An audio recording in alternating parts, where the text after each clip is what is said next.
स्वागत है आप सभी का मेरे YouTube चैनल एजुकेशनल स्टोरी में।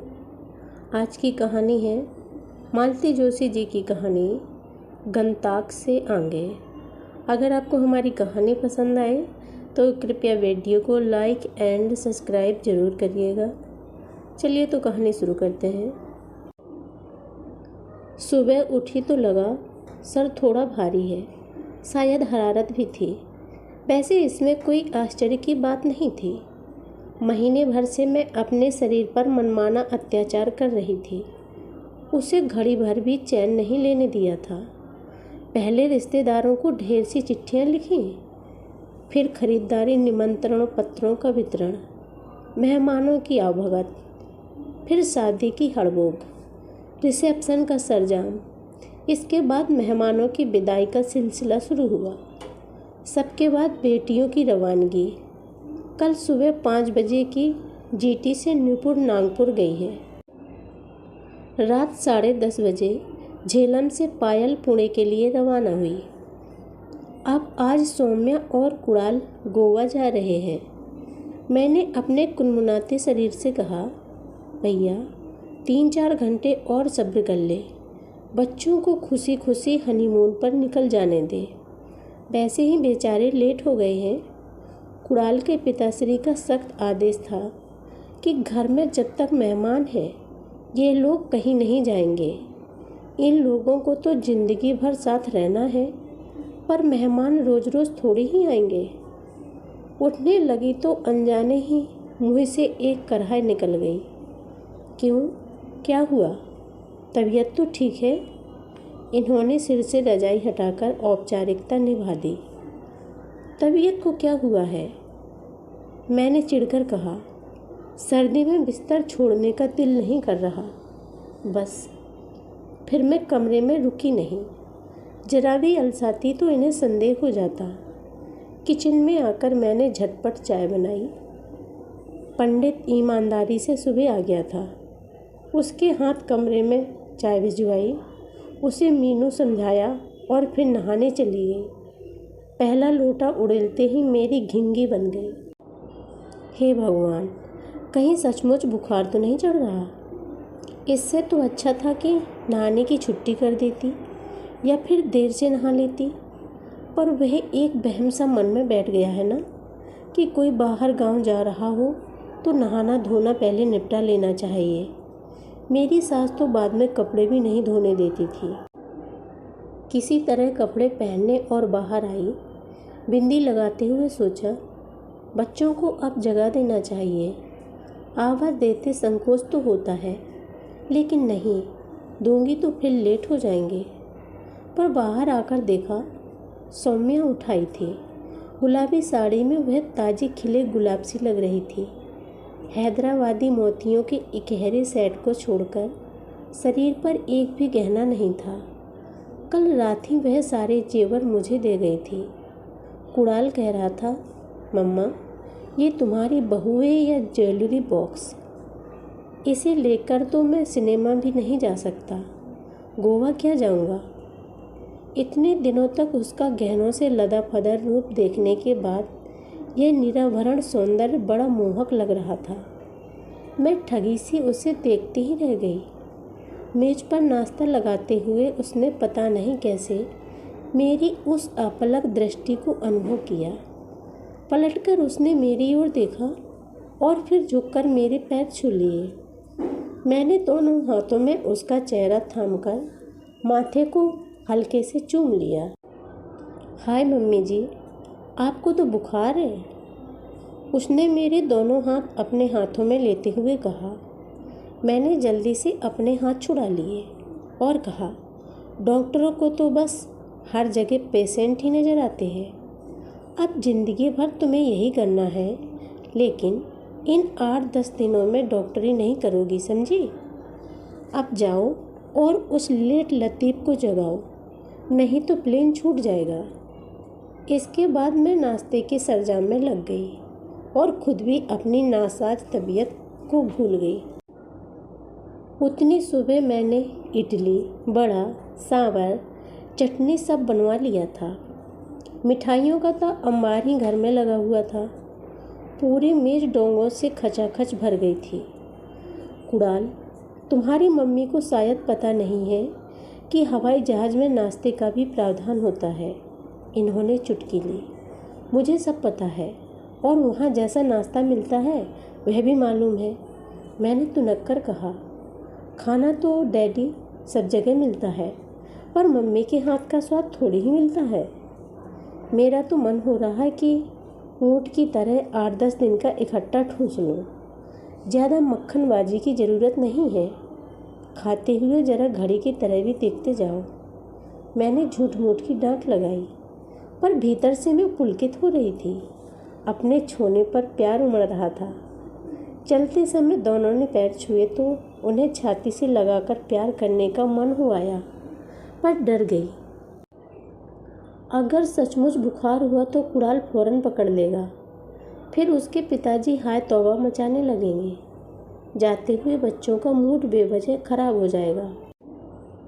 इन्हें तो बस चिल्लपों मचानी आती है। करेंगे धरेंगे कुछ नहीं। अगर बुखार ज़्यादा हुआ तो कुणाल को रोक भी लेंगे, कोई भरोसा नहीं है। हवाई अड्डे से लौटते हुए इन्होंने पूछा, कहीं बाजार वगैरह जाना है या घर ही छोड़ दूँ? क्योंकि मैं तो अब सीधे दफ्तर जाऊंगा। लंच पर भी वेट मत करना। बाजार में अब क्या रखा है, बहुत खरीदारी कर ली। मुझे तो आप घर ही छोड़ दीजिए। तबीयत कुछ भारी लग रही है। बीपी तो नहीं बढ़ गया? कुणाल से चेक करवा लेती। क्यों, शहर में डॉक्टर नहीं है क्या? जाते जाते भी उन्हीं लोगों को बोर करती। उसमें बोर करने की क्या बात है? It is his professional duty, और आपकी कोई ड्यूटी नहीं है। मैंने मन ही मन भुनभुनाते हुए कहा, यह भी तो नहीं होगा कि आधे दिन की छुट्टी ही ले लें। अच्छा, टेक केयर, इन्होंने गेट के बाहर ही गाड़ी रोकते हुए कहा, और लंच पर इंतज़ार मत करना। सुन लिया, कितनी बार बताएंगे? मैं फिर भुनभुनाई। तब तक गाड़ी नज़रों से ओझल हो चुकी थी। इतने दिनों की गहमा गहमी के बाद वह खाली घर एकदम भाएं भाएं कर रहा था।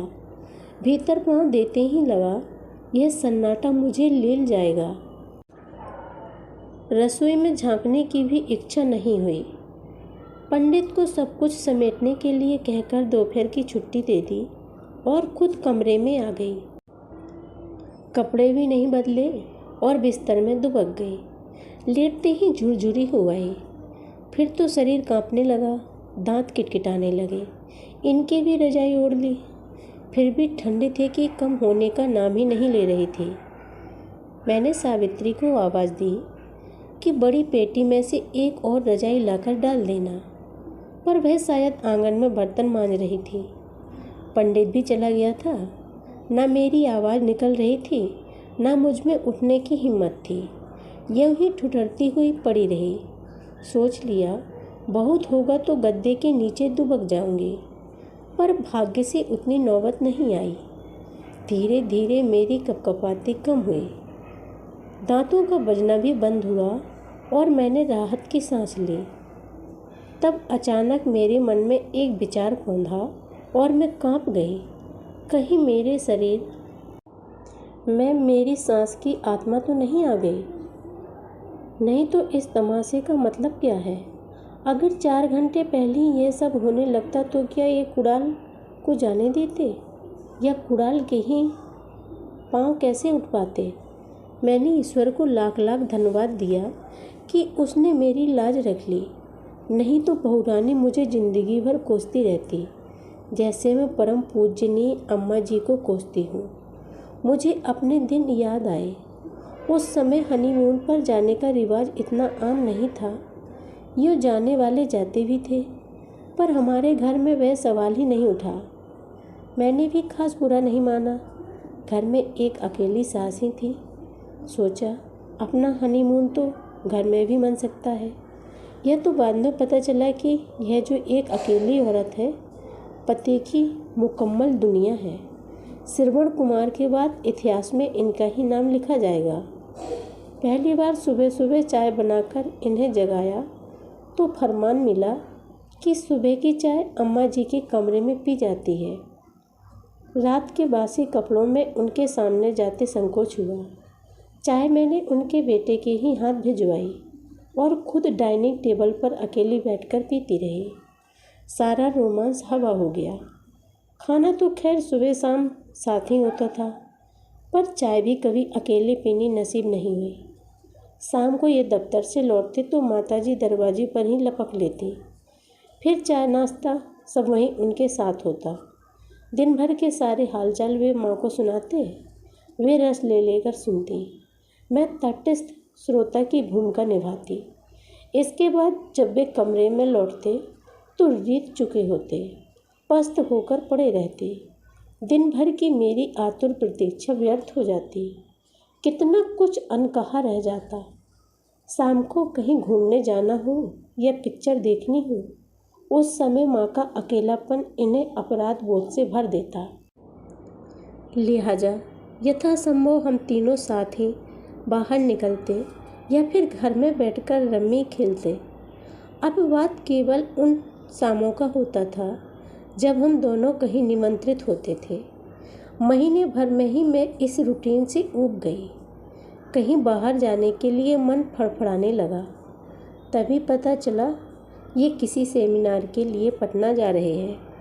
मैंने सोचा ना सही, कश्मीर, मसूरी या कुल्लू मनाली, अपन पटना ही चले जाएंगे, कुछ तो चेंज होगा।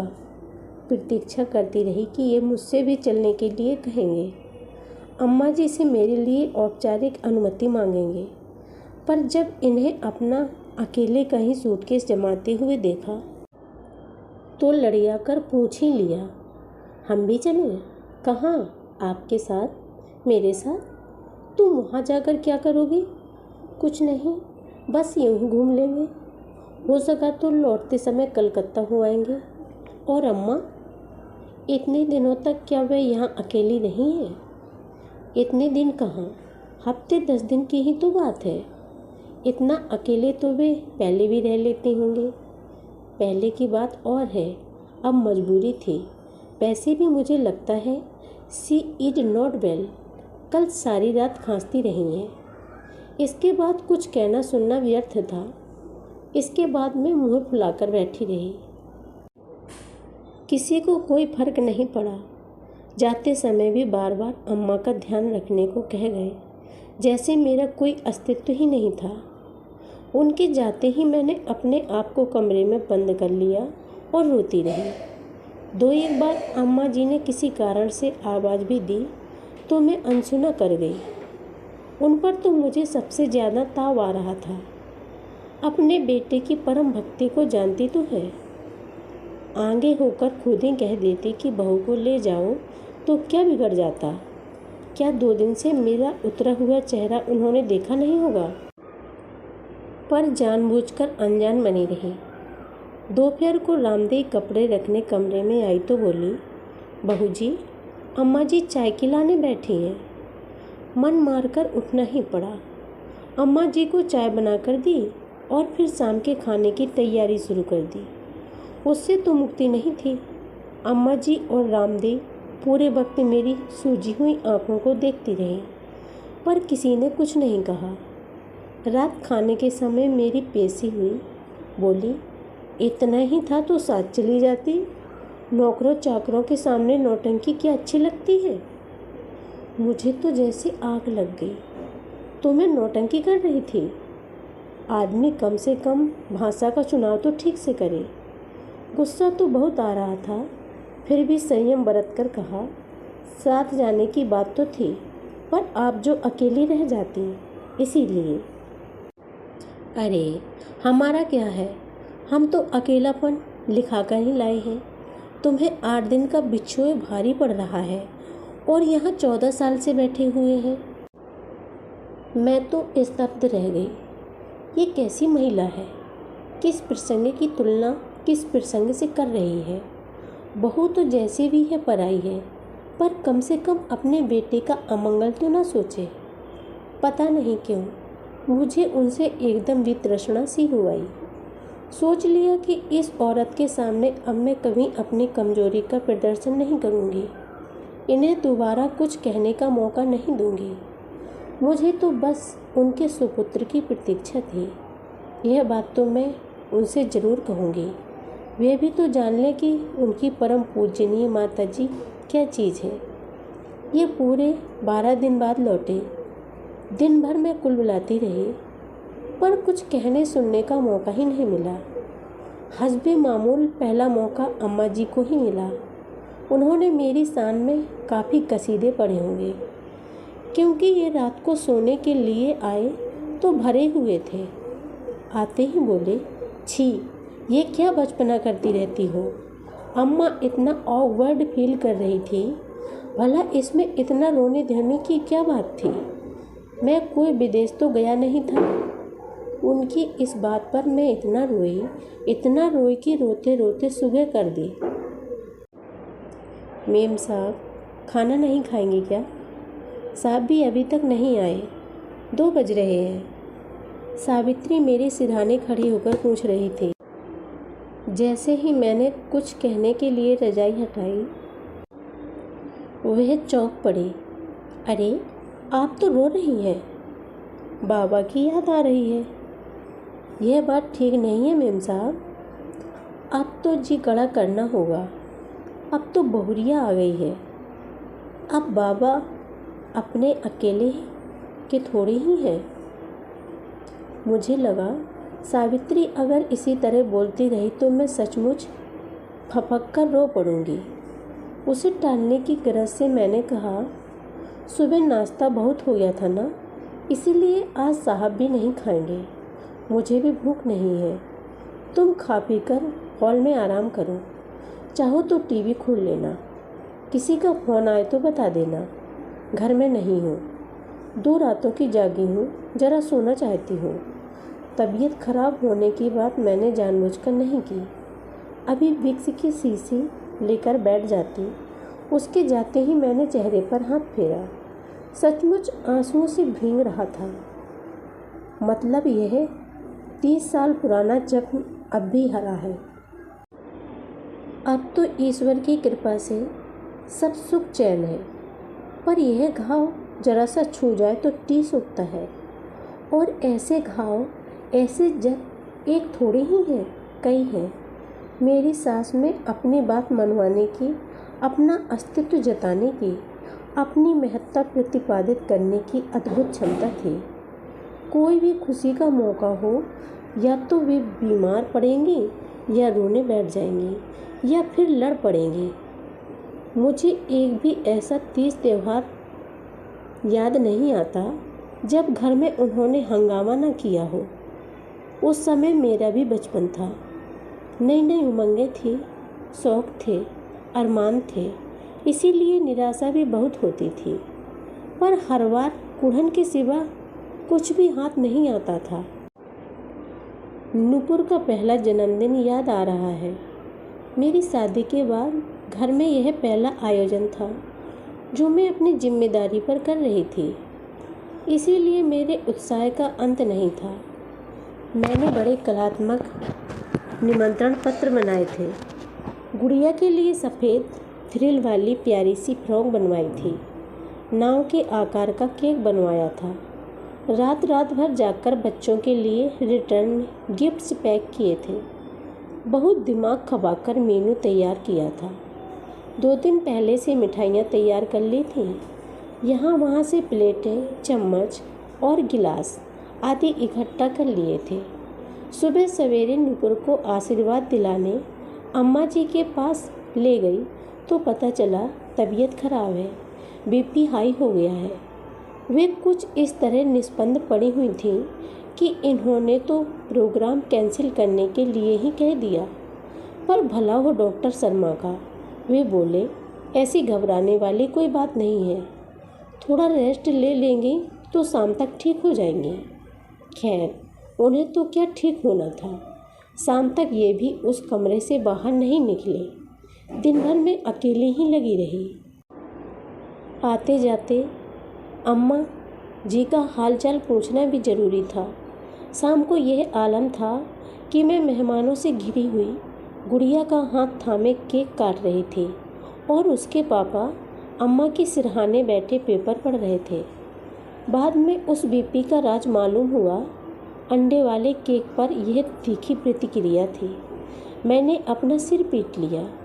यह बात पहले भी तो बताई जा सकती थी, लेकिन पहले बता देती तो फिर यह नाटक कैसे हो पाता। तर्क तो यह दिया गया कि कुछ अपनी अक्ल से भी तो काम लेना चाहिए। अक्ल तो मेरी सचमुच मारी गई थी, नहीं तो हर बात के लिए हाईकमान की मंजूरी न लेती। पायल हुई तो घर में ऐसा मातम छा गया जैसे पता नहीं क्या हो गया है। मिठाई तो दूर, किसी ने उसके लिए एक नई फ्रॉक तक नहीं खरीदी। 2 महीने तक बेचारी नूपुर की उतरन पहनती रही। आखिर एक दिन डरते डरते मैंने उसके नामकरण के लिए पूछ लिया तो तुनक कर बोली, कुछ भी रख लो, क्या फ़र्क पड़ता है। नहीं, मैं सोच रही थी कि इस बहाने कॉलोनी की औरतों को ही बुला लेती। कम से कम उसके नाम पर 5 गीत तो बज जाते। तुम तो ऐसा जश्न कर रही हो जैसे लड़का हुआ है, उन्होंने कसैले स्वर में कहा। मैं तो चली आई। मेरे बाहर पाँव देते ही वे इनसे बोली, इसीलिए मैं इस रिश्ते के लिए मना कर रही थी, पर उस समय तो तुम कुछ सुनने की स्थिति में नहीं थे ना। इसकी माँ की भी 3 लड़कियां ही हैं। पता नहीं अब हमारे यहाँ भी बेटा होगा या नहीं, नहीं तो पितर प्यासे ही रह जाएंगे। वे और किसी कारण से मुझे मना करती तो मैं जिद न पकड़ती, पर उनकी इस आखिरी बात ने मेरा खून खौला दिया। हाँ, हम 3 बहनें ही थीं, पर हमारे माता पिता ने हमें कभी यह एहसास नहीं होने दिया कि हम अनचाही संतान हैं। मैं भी अपनी बेटियों को यह कभी महसूस नहीं होने दूंगी, और मैंने एक छोटा सा आयोजन कर ही डाला। उस दिन अम्मा जी बीमार तो नहीं पड़ी, पर मंदिर चली गई। रामदेव ने टोका तो बोली, वहाँ भागवत बैठी है, उसे खंडित कर दूं क्या। इनके यहाँ तो अब रोज ही बच्चे होते रहेंगे, उनके पीछे मैं क्या अपना पूजा पाठ छोड़ दूं। कुणाल के जन्म पर मुझे सिर्फ इसी बात की तसल्ली थी कि अब अम्मा जी खुश हो जाएंगी, उनके सारे गिले शिकवे दूर हो जाएंगे, पर वे तो उसे गोद में लेते ही रो पड़े। बोली, तू कहाँ से आ गया रे। मैं तो समझी थी तेरे दादाजी का वंश डूब ही जाएगा। खुशी के मौके पर रोना उनका खास उसूल था। अपने स्वर्गीय पति की याद को जैसे वे गांठ में बांध कर रखती थी, उसके बहाने वे किसी भी समय आंसू बहा लेती थी। कुणाल का मुंडन हो, जनेऊ हो, यहाँ तक कि उसके मेडिकल में दाखिले पर भी उनकी याद आ गई थी। इनकी तो हर प्रमोशन पर अम्मा जी का आंसू बहाना लाजमी था। इस बंगले का जब गृह प्रवेश हुआ तो उन्हें इसलिए रोना आया कि उनकी ज़िंदगी तो किराए के 2 कमरों में ही पूरी हो गई। ये ठाठ उन्हें नसीब न हुआ। नई गाड़ी में बैठी तो फपक कर रो पड़ी। बोली, तुम्हारे बाबूजी बेचारे 8-8 मील दूर तक साइकिल से जाते थे। एक स्कूटर तक हम लोग खरीद नहीं सके। पता नहीं क्यों उस स्वर्गीय व्यक्ति की कल्पना मैंने कभी अपने ससुर के रूप में नहीं की। ना कभी मुझे वे कुणाल के दादा या इनके पिता के रूप में याद आए। मेरे लिए उनका वजूद सिर्फ अम्मा जी के पति के रूप में था। कभी कभी उन पर बड़ा गुस्सा आता कि उन्हें दुनिया से भागने की ऐसी क्या जल्दी पड़ी थी। कुछ दिन रह जाते तो कम से कम मेरे घर की हर खुशी में यह आंसुओं का खारापन तो न घुलता। उस दिन कुणाल की शादी का रिसेप्शन था। हम दोनों हॉल के प्रवेश द्वार पर खड़े मेहमानों का स्वागत कर रहे थे। उनकी आवभगत का जिम्मा दोनों बेटियों का था। मेरी बहनें भी उत्साह से भीतर बाहर की व्यवस्था देख रही थीं। भीतर से आने वाला हर व्यक्ति मुझे सुंदर सी बहू के लिए बधाई दे रहा था, इनसे खाने की तारीफ कर रहा था। सारा वातावरण खुशी से सराबोर था। मुझे तो ऐसा लग रहा था जैसे जीवन में अब पाने के लिए कुछ भी शेष नहीं रह गया है। एकाएक मैंने लक्ष्य किया कि ये गुमसुम से खड़े हैं। हर आगंतुक के स्वागत में मुस्कुराते जरूर हैं, पर वह मात्र औपचारिकता है। मेरी बहन ने भी इस बात को नोट किया और पास आकर बोली, जीजा जी, आप इतने मायूस क्यों लग रहे हैं? आज तो खुशी का दिन है। ये भर्राए कंठ से बोले, अम्मा की बहुत याद आ रही है। वो होती तो कितना खुश होती। कुणाल की शादी का उन्हें बड़ा अरमान था। मैंने सिर पीट लिया। तो अब क्या यह भला आदमी माताजी की परंपरा को भी निभाएगा? थोड़ी बहुत शुरुआत तो इन्होंने कर ही दी थी। अम्मा जी ने घर में कभी रबड़ी नहीं आने दी, क्योंकि वह बाबूजी का प्रिय व्यंजन था।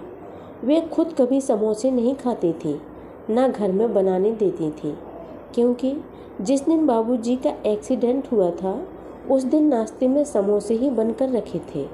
शुक्र था कि बाजार के खाने पर पाबंदी नहीं थी, पर हम लोग अकेले जाते ही कितना थे।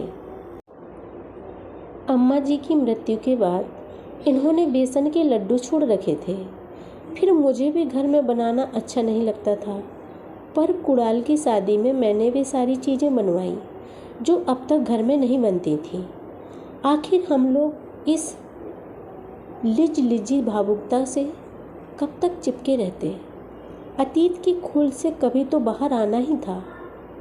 गाड़ी का परिचित हॉर्न सुना तो मैंने उठने का भरसक यत्न किया, पर शरीर जवाब दे गया। तब तक ये कमरे में आ चुके थे। बोले, अरे अब तक लेटी हो? तबीयत तो ठीक है ना? मैंने सूखी हंसी हंसकर कहा, तबीयत ठीक होती तो क्या इस समय तक लेटी रहती? वही तो।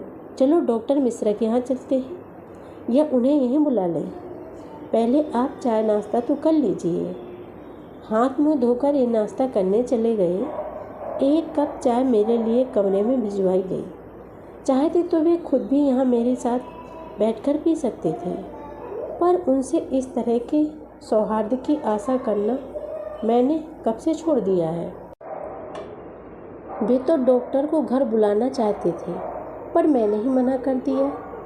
ऐसी बीमार तो मैं थी नहीं, और फिर कौन सा पैदल जाना था। डॉक्टर मिश्रा ने भी यही कहा, आपको कुछ नहीं हुआ है, बस ओवर एक्सर्शन है। 2-4 दिन बिल्कुल आराम कीजिए, ठीक हो जाएगी। और फिर जैसा ही रिवाज है उन्होंने 2-4 गोलियां पकड़ाई, 3-4 लिख दी। पति देव ने बड़ी तत्परता से केमिस्ट की दुकान के सामने गाड़ी रोककर खरीद भी दी। उनका कर्तव्य जो था पूरा हो गया। घर आते ही बोले, I think you are all right now. थोड़ा क्लब हुआ हूँ। 15 दिन से घर में बैठा हूँ, बोरियत हो रही है। मुझे बड़ा ताव आया। खुद जरा सा बीमार होंगे तो सारा घर सिर पर उठा लेंगे, और दूसरा कोई बीमार पड़ेगा तो उसे डॉक्टर के भरोसे छोड़कर निश्चिंत हो जाएंगे। सच है, ज़्यादा सहनशील होना भी गलत है। घर में फिर कोई पूछ परख नहीं होती। मेरे चेहरे के भाव शायद उन्होंने पढ़ लिए। बोले, अच्छा जाने दो, क्लब नहीं जाता। सक्सेना रस्तोगी वगैरह को यहीं बुला लेता हूँ। घर पर ही 1-2 गेम खेल लेंगे। पंडित चाय वाय तो बना देगा ना? मतलब आज उन्हें खेलने की तलब लगी है। बच्चे चले गए हैं ना, इसलिए घर में मन नहीं लग रहा। पर थोड़ा मेरा भी तो ख्याल किया होता। मुझे भी तो सोना घर काटने को दौड़ रहा है। घड़ी भर मेरे पास ही बैठ लेते। दोनों मिलकर शादी की तस्वीरें देखते, समधियों पर टीका टिप्पणी करते, बहू के रूप गुणों की चर्चा करते। 15 दिन से क्लब नहीं गए हैं, यह तो याद है, पर यह भूल रही है कि पिछले 1 महीने से हम लोगों ने आपस में ढंग से बात भी नहीं की है। बस भागम भाग ही मची हुई थी। शायद मेरी ही बद्दुआएं लगी होगी। इनका एक भी दोस्त फ़ोन पर नहीं मिला। मन मारकर ये पेपर लेकर टीवी के सामने बैठ गए। ओढ़ आड़ कर फिर मैं भी वहीं जाकर बैठ गई। कमरे में मेरा दम घुट रहा था। किसी से बात करने को जी तरस गया था। कल परसों तक घर में इतनी चहल पहल थी, और आज एकदम सन्नाटा है।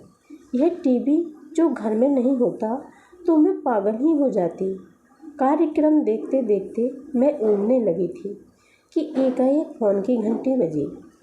मैं लपक कर बेडरूम में गई और कॉर्डलेस उठा लिया। कुणाल का ही था।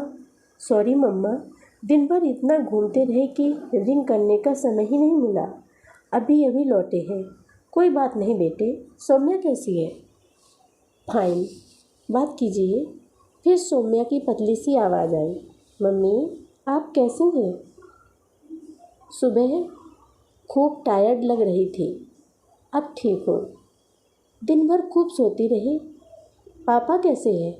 अच्छे हैं, टीवी देख रहे हैं। उनसे प्रणाम कहिएगा। हम लोग सुबह निकल रहे हैं। अच्छा, हैप्पी जर्नी बेटे। ज़रा कुणाल को फ़ोन दो।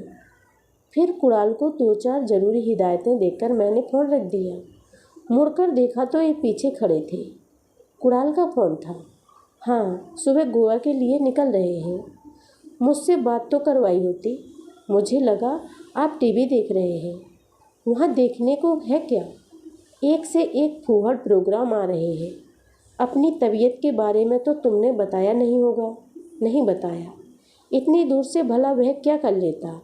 और अब डॉक्टर मिश्रा को दिखाया तो है। But second opinion is always better. घर का डॉक्टर है, उसे कंसल्ट करने में बुराई क्या है? मुझे ऐसी कोई गंभीर बीमारी नहीं हुई है, पर ऐसी ज़रूरत पड़ी तो शहर में और भी डॉक्टर हैं। घर के डॉक्टर को इस समय में कष्ट देना नहीं चाहती। ज़िंदगी भर तो उसे मरीजों से सिर मारना ही है। मैं चाहती हूँ हफ्ता 10 दिन तो वे इस सब बातों को भूल जाए। यही तो 4-8 दिन है जो उनके बिल्कुल अपने होंगे। इसलिए मैंने आपको फ़ोन नहीं दिया। मैं नहीं चाहती कि इस समय उनके मन पर कोई बोझ हो, उनके दरमियान किसी का साया भी हो। ज़रा सी चिंता, ज़रा सी दुविधा उनके मुख का स्वाद छीन लेगी। खुशी के यही तो 2-4 पल होंगे जो उन्हें हमेशा तरोताज़ा बनाए रखेंगे। इन्हीं चंद मीठी यादों के बल पर तो वे ज़िंदगी की कड़वाहट झेल सकेंगे। ये मुँह बाय मेरा वक्तव्य सुन रहे थे। मैं शायद कुछ ज़्यादा ही रूमानी हुई जा रही थी, पर मुझे विश्वास है मेरा एक भी वाक्य इनके पल्ले नहीं पड़ा होगा।